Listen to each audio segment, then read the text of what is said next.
সুখী, সমৃদ্ধ, উন্নত ও স্মার্ট বাংলাদেশ বিনির্মাণে অঙ্গীকার, এমন স্লোগান নিয়ে দেশের ৫৩তম আর আওয়ামী লীগ সরকারের চতুর্থ মেয়াদের প্রথম বাজেট গত ৬ জুন দ্বাদশ জাতীয় সংসদের তৃতীয় অধিবেশনে ২০২৪-২৫ অর্থ বছরের জন্য ৭,৯৭,হাজার কোটি টাকার বাজেট প্রস্তাবনা পেশ করেন অর্থমন্ত্রী আবুল হাসান মাহমুদ আলী। পুরো এই মাস জুড়ে নানা মহলের আলোচনা, পর্যালোচনা ও সংসদ সদস্যদের প্রশ্নোত্তর পর্ব।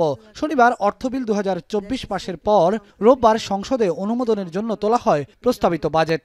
২০২৪-২৫ অর্থ বছরে বাজেটের আকার প্রাক্কলন করা হয়েছে ৭,৯৭,হাজার কোটি টাকা, যা জিডিপির ১৪.২%। বেলা ১১টার দিকে শুরু হয় বাজেট অধিবেশনের সমাপনী দিনের কার্যক্রম।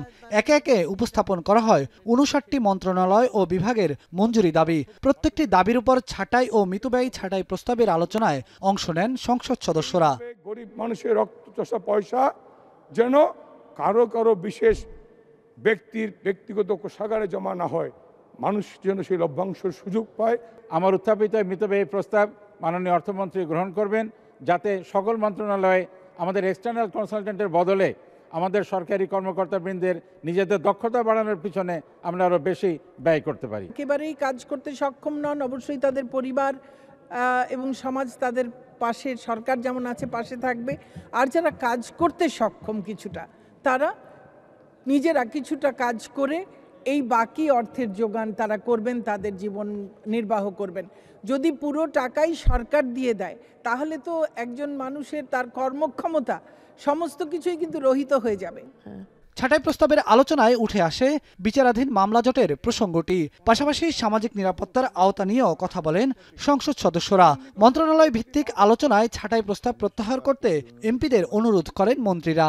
প্রস্তাব করিতেছি যে পল্লী উন্নয়ন সমবায় বিভাগ খাতে ২০২৫ সালের ৩০ জুন তারিখে সময় অর্থ বছরের প্রয়োজনীয় সাকল্য পরিচালনা ও উন্নয়ন ব্যয় নির্বাহকল্পে মহামান্য রাষ্ট্রপতিকে অনধিক ১,৩৪৬ কোটি ৪২ লক্ষ টাকা মঞ্জুর করা হোক। মুক্তিযুদ্ধ বিষয়ক মন্ত্রণালয় খাতে ২০২৫ সালের ৩০ জুন তারিখে সমাপ্য অর্থ বছরের প্রয়োজনীয় সাকল্য পরিবহন এবং উন্নয়ন ব্যয় নির্বাহকল্পে মহামান্য রাষ্ট্রপতিকে অনধিক ৭,৪৭৪ কোটি ৩৩ লক্ষ টাকা মঞ্জুর করা হোক।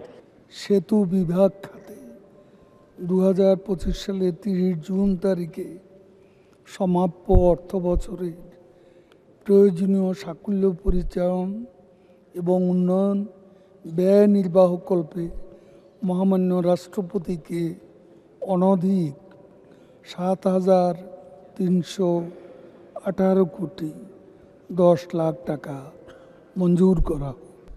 ধন্যবাদ। অধিবেশনের সমাপনী কার্যক্রমের একেবারে শেষ ভাগে নির্দিষ্টকরণ বিল ২০২৪ উত্থাপন করেন অর্থমন্ত্রী আবুল হাসান মাহমুদ আলী। সংসদ সদস্যদের কণ্ঠ ভোটে একযোগে উচ্চারিত হয় হাঁ জয় যুক্ত হয়েছে। এর মাধ্যমে পাশ হয়ে গেল ২০২৪-২৫ অর্থ বছরের প্রস্তাবিত বাজেট।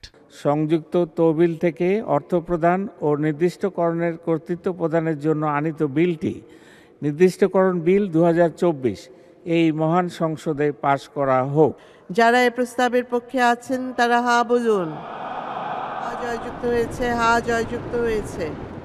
আসন্ন বাজেটের আকার বেড়েছে ৪.৬%, যেখানে ঘাটতি ধরা হয়েছে ২,৫৬,০০০ কোটি টাকা। নতুন বাজেটে মূল্যস্ফীতি ৬.৫% নামিয়ে আনার লক্ষ্য নির্ধারণ করেছে সরকার। সোমবার থেকে কার্যকর হচ্ছে নতুন বাজেট তথা ২০২৪-২৫ অর্থ বছরের কার্যক্রম। চিরজীবী হোক জয় বাংলা। বেলায়েত হোসাইন, এখন, ঢাকা। ওয়ালটন ফ্রিজ কিনে অনেকের মতো আপনিও হয়ে যেতে পারেন মিলেনিয়াল। সেরা পণ্যের সেরা অফার।